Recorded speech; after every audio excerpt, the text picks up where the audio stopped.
안녕하십니까. 저는 포항 순수한 교회를 섬기고 있는 김문수 목사입니다. 오늘은 오병이어 특강 두 번째 시간 하나님의 뜻은 무엇인가 지난 시간에 이어서 계속 강론하도록 하겠습니다. 우리가 지난 시간에 하나님의 뜻에 대한 오해 이 부분을 다루면서 일상적으로 우리가 하나님의 뜻을 잘못 이해하거나 하나님의 뜻이 아닌데 그것을 자기에게 유리한 쪽으로 해석하는 그런 경향이 있다는 것을 말씀을 드렸죠. 오늘은 그에 대해서 이어지는 내용으로 나를 위한 하나님의 뜻은 없다. 이런 주제로 여러분과 함께 말씀을 나누고자 합니다. 나를 위한 하나님의 뜻은 없다. 이 말을 듣고 많은 분들이 의아하게 생각할 겁니다. 하나님의 뜻은 무엇인가 강론을 한다고 해서 나를 위한 하나님의 뜻은 무엇일까 궁금해서 이 자리에 계신 분도 많이 계실 텐데, 아니 나를 위한 하나님의 뜻이 없다면 도대체 어떻게 해야 되느냐 당황하시는 분들이 많으실 줄로 압니다. 그러나 성경에는 나를 위한 하나님의 뜻은 없습니다. 찾아봐도 없습니다. 많은 사람들은 하나님께서 자기를 위한 최적의 인생 코스를 준비해 놓았다고 생각합니다. 그래서 그게 도대체 무엇일까? 나를 위해서 설계해 놓으신 하나님의 청사진은 무엇일까? 거기에 대해서 궁금하게 생각합니다. 그것만 알 수 있다면 내가 하나님의 뜻대로 하나님의 길에 하나님께 순종할 수 있을 텐데, 나를 위한 하나님의 계획과 나를 위한 하나님의 뜻은 무엇인가? 여기에 대해서 관심을 기울이는 분들이 너무나 많습니다. 그러나 이미 말씀드린 것처럼 하나님께서 우리를 위해서 하나님 그분의 뜻을 결정해 놓으신 것은 아니라고 말씀드렸습니다. 하나님의 뜻이 없다는 이야기가 아닙니다. 우리를 위한 하나님의 뜻이 없다는 이야기예요. 하나님의 뜻이라면 하나님의 영광을 위한 것입니다. 하나님의 거룩하심을 드러내기 위한 것입니다. 우리를 위한 맞춤형 인생 설계도는 없다는 이야기입니다. 자, 그래서 먼저 우리들이 오해하고 있는 것 가운데 하나님의 뜻인 것처럼 보이지만 실제로는 하나님의 뜻이 아닌 것들이 어떤 것이 있는지 몇 가지 사례들을 꼽아보고자 합니다. 첫 번째, 많은 사람들은 환경을 보고 이것이 하나님에게 주신 나의 축복이요, 이렇게 되는 것이 순리요 하나님의 뜻이라고 생각합니다. 그러나 나에게 유리한 환경이 반드시 하나님의 뜻인 것은 아닙니다. 예를 들어 볼까요? 요나가 하나님 말씀에 불순종을 했습니다. 하나님이 뭐라고 말씀하셨어요? 니느웨로 가서 하나님의 말씀을 선포하라, 이렇게 명령을 주셨습니다. 요나가 그 말씀을 듣고 어디로 갔습니까? 다시스로 도망을 갔어요. 다시스로 도망을 가려고 욥바에 내려갔는데 천우신조 배가 있어요. 배 시간이 딱 맞아요. 주머니를 보니까 배싹도 있어요. 마침 그 배가 다시스행 배라는 겁니다. 어쩜 이렇게 잘 맞아떨어집니까? 하나님의 뜻이구나. 내가 다시스로 가는 게. 그럼 그렇지. 니느웨 그 원수의 국가에 내가 왜 가서 말씀을 전해야 되느냐. 죄 가운데서 멸망하게 내버려 두고 나는 다시스로 가는 것이 하나님의 뜻이다. 하나님이 이렇게 선한 환경으로 나를 인도해 주셨구나. 그런데 다시스로 가는 배가 어떻게 됩니까? 풍랑을 만나게 됩니다. 요나는 바다에 던져졌습니다. 니느웨에 가서 하나님의 말씀을 선포하고 많은 사람들이 회개하고 돌아왔어요. 요나가 속이 쓰립니다. 이스라엘 백성들은 하나님의 말씀을 전해도 잘 듣지도 않는데 이 사람들은 제 가운데 앉아가지고 굵은 베옷을 입고 회개를 하고 있어요. 하나님께서 니느웨를 치시겠다고 했는데 이 도시가 언제 망하냐 두고 보자. 언덕 위로 올라갔습니다. 도시 망하기까지 구경하고 있어요. 그런데 박넝쿨이 자라더니 자기 위에 시원한 그늘을 만들어줍니다. 이 얼마나 놀라운 하나님의 은혜입니까? 내가 니느웨 망하라고 지켜보는 이 언덕 위에 하나님이 박넝쿨을 만들어서 나를 시원하게 관람하게 해주시는구나. 하나님의 뜻입니까? 전혀 아닙니다.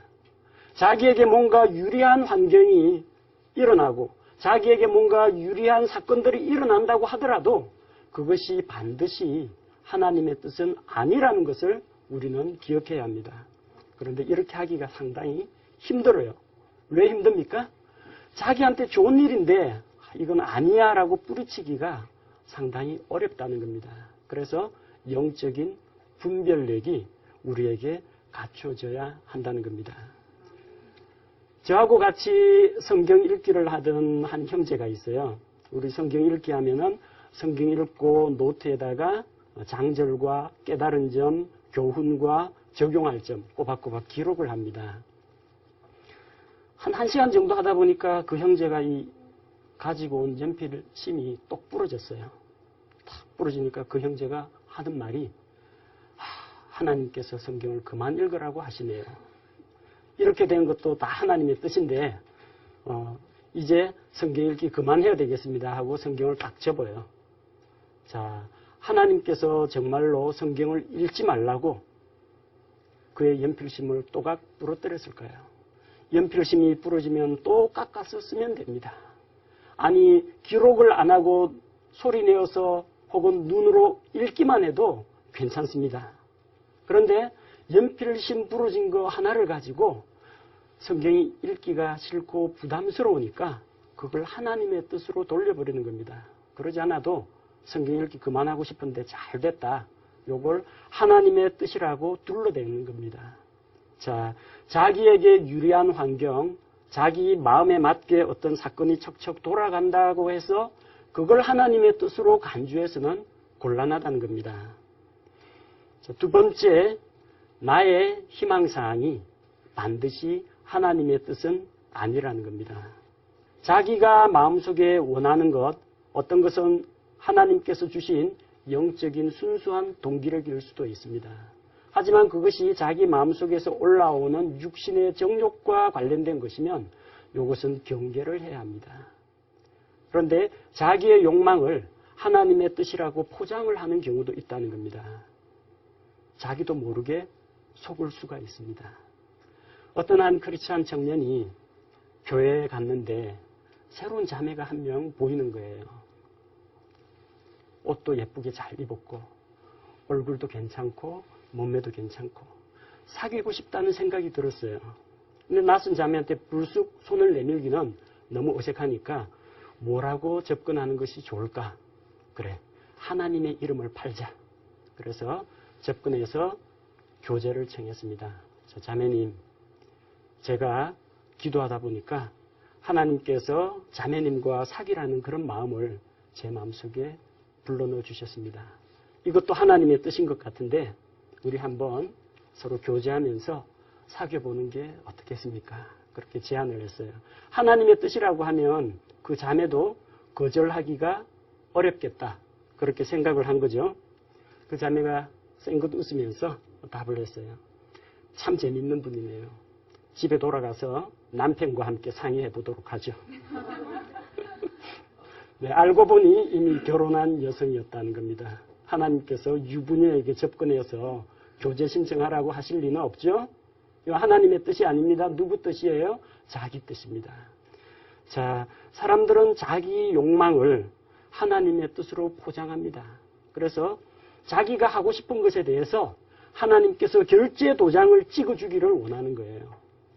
어떤 때는 결제 도장을 자기가 대신 찍습니다.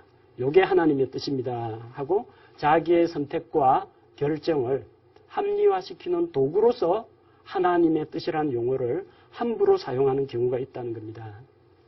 하지만 하나님의 뜻은 내 소원을 들어주는 것이 하나님의 뜻이 아닙니다.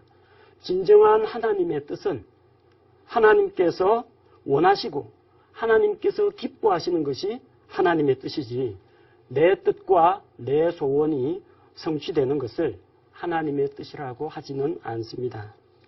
세 번째로 나에게 일어난 어떤 우연한 사건 혹은 초자연적인 일, 기적적인 인도가 하나님의 뜻인 것은 아닙니다. 하나님의 뜻을 인도받기 위해서 어떤 사람은 하나님에게 표적을 구합니다. 하나님, 제가 하나님의 뜻이 무엇인지 기도원과 같이 양털로 한번 시험을 해보겠습니다. 내가 하나님의 뜻이 무엇인지 한번 하나님께서 제게 초자연적인 능력을 베풀어 주십시오. 그렇게 하나님께 표적을 요구하는 경우도 있습니다. 하나님, 제가 오늘 경건치 못한 모임에 참석합니다. 직장에서 술자리 회식이 있다고 합니다. 이게 하나님의 뜻이 아니라면 제가 안 가겠습니다. 만약 하나님의 뜻이 아니면 제가 그 자리에 못 가게 좀 막아주십시오. 하나님이 반대 안 하시면 저 갑니다. 그렇게 해서 가는 거예요. 실은 가고 싶은 마음이 있어요. 가는데 하나님이 막지 않으시면은 이건 하나님의 뜻이니까 하겠다는 이야기입니다. 벌써 자기가 기적적인 인도를 요구하는 이면에는 무엇이 옳고 그른지 분별할 수 있음에도 불구하고 이런 기적적인 인도가 없으면은 나는 내가 하고 싶은 대로 하겠다는 이런 잘못된 비뚤어진 생각을 가진 사람들도 있습니다. 그래서 하나님께 표적을 구하고 어떤 초자연적인 인도를 구하는 사람들은 자기가 구한 그 표적에 걸려서 넘어질 수가 있습니다. 한 그리스도인이 있습니다. 아주 영적인 그리스도인이에요. 성경 말씀을 묵상하는데 시간표대로 내가 인위적으로 본문 구절을 택하는 것은 인간적인 방법이다. 하나님께서 나를 인도하시려면 하나님께서 나에게 초자연적인 방법으로 오늘 읽고 묵상할 말씀을 보여주실 것이다. 하나님, 저는 그런 하나님을 믿습니다. 그렇게 생각하고 하나님께 제안을 했습니다. 하나님, 제가 눈을 감고 성경책을 촥 열어서 한 구절을 짚었을 때 제 손가락이 가리키는 그 구절이 오늘 하나님께서 제게 주시는 주의 말씀으로 알겠습니다. 그게 주의 뜻인 줄 알고 순종하겠습니다. 그렇게 결심을 했어요. 그래서 아침에 일어나서 성경 말씀을 눈 감고 딱 열고 한 구절을 딱 찍었는데 마태복음 27장 5절 유다가 목매어 죽으니라. 이 구절이 걸려서 하나님, 이건 좀 아닌 것 같습니다. 한 번만 더 하겠습니다. 다시 눈을 감고 성경책을 열고 한 구절을 딱 찍었습니다. 이번에 보니까 누가복음 10장 37절 선한 사마리아인 이야기. 가서 너도 이와 같이 하라. 또 걸렸어요. 이와 같이 하라. 앞구절처럼 하라는 이야기예요. 하나님, 3번. 세 번째 한 번만, 마지막으로 한 번만 더 하겠습니다. 그래서 이번에도 눈을 감고 경건한 마음으로 성경책을 열고 한 구절을 딱 찍었더니 요한복음 13장 27절 유다야, 내 하는 일을 속히 하라. 세 번 다 그렇게 말씀이 나오는 거예요. 기적적으로, 신기하게도. 자, 그러면 이 사람이 이 말씀을 따라서 유다처럼 목매어서 자살하는 것이 하나님의 뜻이라고 생각합니까? 성경의 기본 원리에 비춰볼 때 자살하는 것은 하나님의 뜻이 아닙니다. 또한 눈 감고 한 구절을 딱 찍어가지고 우연히 기적적으로 하나님의 인도를 받는 이런 방식도 하나님의 뜻이 아니라는 겁니다. 그래서 우리가 이런 것들을 경계할 필요가 있습니다.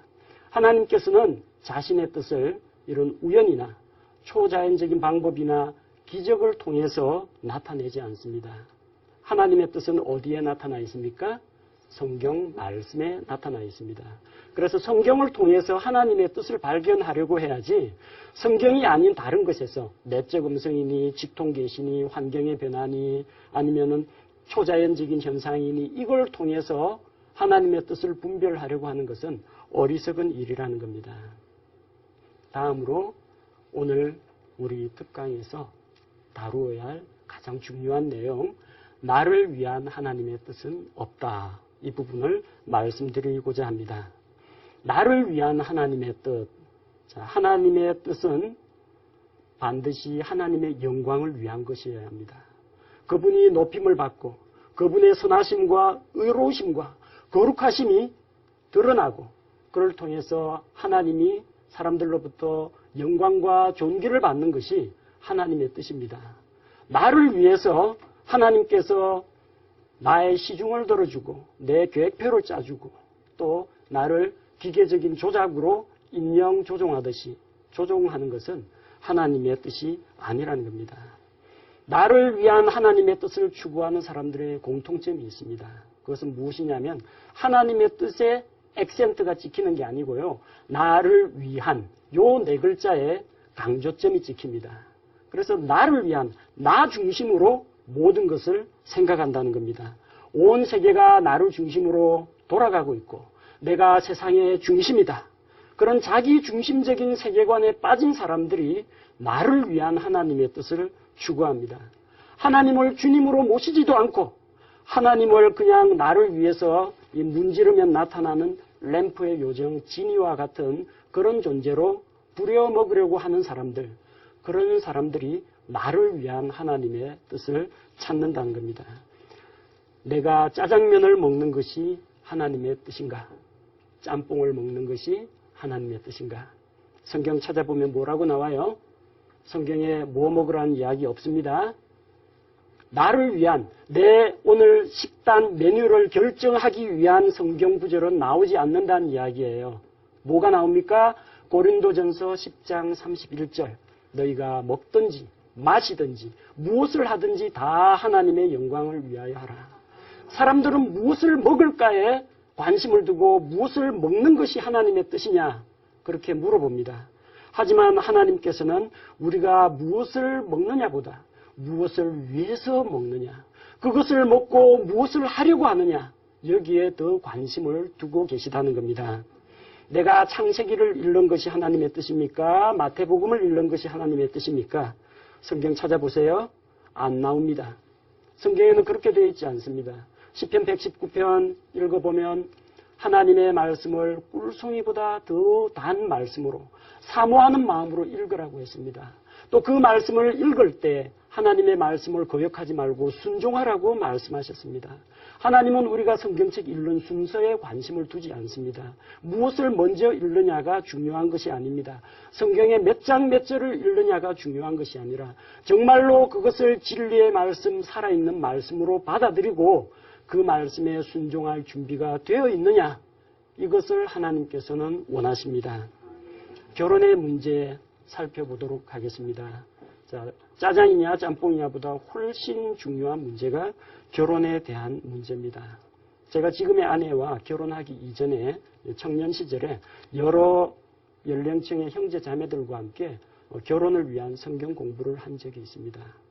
그러다 보니까 여러 형제 자매들로부터 편지도 받고 쪽지도 받고 또 서로 간에 교제도 나누었는데 어느 날 한 자매가 저를 좀 만나자고 했습니다. 근데 왜 만나야 되는지는 모르고 일단 약속 장소에 나갔는데 저에게 이런 말을 하는 겁니다. 형제님, 제가 결혼을 위해서 하나님께 기도를 했는데 하나님께서 형제님을 보여주셨다는 거예요. 그 말을 듣고 크게 충격을 받았습니다. 왜 하나님께서는 나한테는 안 보여주시고 저 자매한테는 보여주셨는가? 이거는 믿을 수가 없다. 나중에 보니까 그것은 그 자매의 개인적인 욕망과 개인적인 선택이었지 하나님께서 두 사람을 맺어주기 위해서 어떤 직통 계시를 준 것이 아니라는 것이 나중에 밝혀졌습니다. 내가 영희와 결혼할지 순희와 결혼할지 내가 영수와 결혼할지 철수와 결혼할지 성경책 찾아보세요. 나옵니까? 안 나옵니다. 나를 위한 하나님의 뜻은 없다는 거예요. 하나님, 내 결혼 생활을 위한 하나님의 뜻은 무엇입니까? 안 나옵니다. 뭐가 나와요?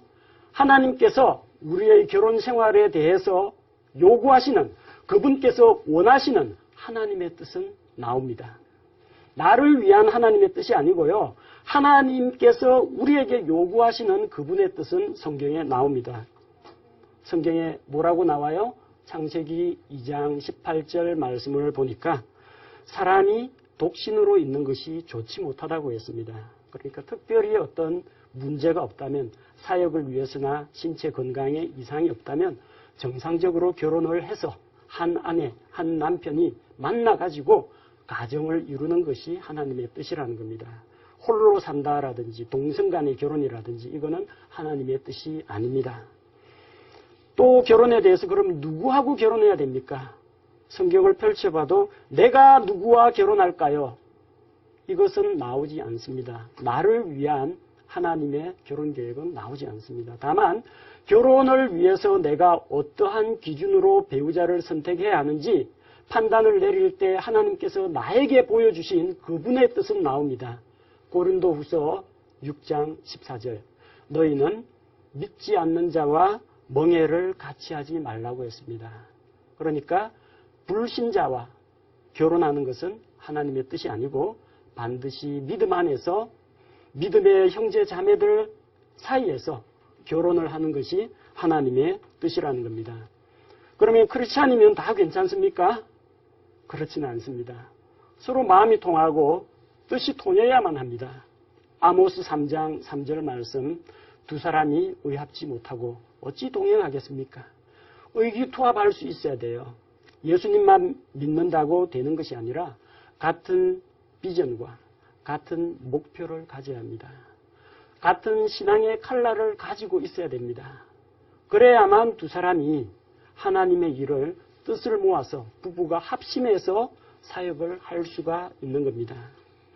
그래서 이런 조건이 충족되면은 성경에서 말씀하신 하나님의 뜻, 독신으로 지내지 말라, 믿지 않는 자와 멍해를 같이 하지 말라, 그리고 서로 마음이 통하고 뜻이 합해진 사람과 결혼하라, 이런 일반적인 원리에 해당되는 배우자감을 여럿 살펴보시고 그 가운데서 진정 자기가 사랑하고 존중하고 함께하고자 하는 배우자는 누구인가?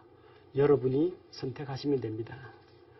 그 다양한 사람 중에서 내가 A를 선택하고 B를 선택하지 않았다고 해서 하나님의 뜻을 어겼구나, 하나님께서 그렇게 책망하지는 않습니다. 우리가 그걸 어떻게 알아요?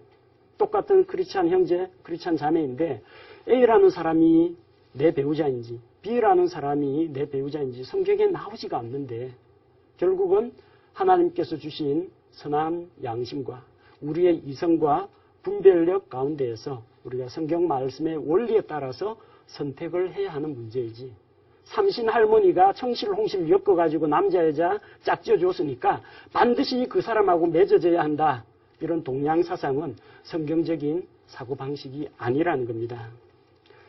우리는 나를 향한 하나님의 뜻을 찾아야 합니다. 나를 위한 하나님의 뜻이 아니고요, 나를 향한 그분의 뜻을 찾아야 됩니다. 성경에는 나를 위한 하나님의 뜻은 나오지 않지만 사람들을 향한 그분의 뜻은 나옵니다. 너희에 대한 하나님의 뜻은 나옵니다. 너희를 향한 하나님의 뜻은 나옵니다. 무엇을 말합니까? 누가복음 2장 14절 가장 높은 곳에서는 하나님께 영광이요 땅에서는 평화와 사람들을 향하신 선하신 뜻이로다. 예수님께서 이 세상에 오신 것, 성부 하나님께서 성자 예수님을 사람의 몸으로 이 세상에 보내신 것은 사람들을 향한, 사람들을 구원하기 위한 그분의 선하신 뜻이라는 겁니다. 사람들이 구원받는 것이 하나님의 뜻입니다. 데살로니가전서 5장 18절 모든 일에 감사하라. 이것이 그리스도 예수님 안에서 너희에 대한 하나님의 뜻입니다. 하나님의 뜻이 뭡니까? 우리에게 요구하시는 뜻이 무엇입니까? 모든 일에 대해서 하나님께 감사하는 것이 하나님의 뜻이라는 겁니다. 예레미야 29장 11절 너희를 향해 내가 생각하는 생각을 내가 아노라. 그것은 평안을 주려는 생각이요 재앙을 주려는 생각이 아니니 곧 기대하던 결말을 너희에게 주려는 것이라. 주가 말하노라. 너희를 향해 가진 나의 생각을 하나님께서 알고 계신다고 했습니다. 우리를 위한이 아니고 너희를 향하여 내가 가지고 있는 생각, 나의 뜻, 주 하나님의 뜻, 그것을 우리가 찾아야 합니다. 나를 위한 하나님의 뜻이라고 하면 내가 주인이 되고 하나님이 나를 위해서 계획표 짜주고 그리고 그 계획대로 실행시켜주는 소원을 들어주는 요정에 불과합니다. 그러나 성경의 하나님은 전지전능하시며 거룩하시며 절대 주권을 가지고 온 세계를 다스리시는 주 하나님이십니다. 여러분은 하나님을 주님으로 고백합니까? 주님으로 고백한다면 나를 위한 하나님이 아니라 하나님을 위해서 내가 그분의 뜻을 발견하도록 해야 합니다. 그래서 오늘 강론의 결론을 내리겠습니다. 나를 위한 하나님의 뜻, 그런 건 없습니다. 나를 향한 하나님의 뜻이 무엇인지 우리가 성경 말씀을 통해서 바르게 분별해야 하겠습니다. 오늘 함께 해주시고 또 같이 성경 말씀에 귀 기울여 주신 모든 분들께 감사를 드립니다. 두 번째 특강 순서는 이것으로 마치도록 하겠습니다. 감사합니다.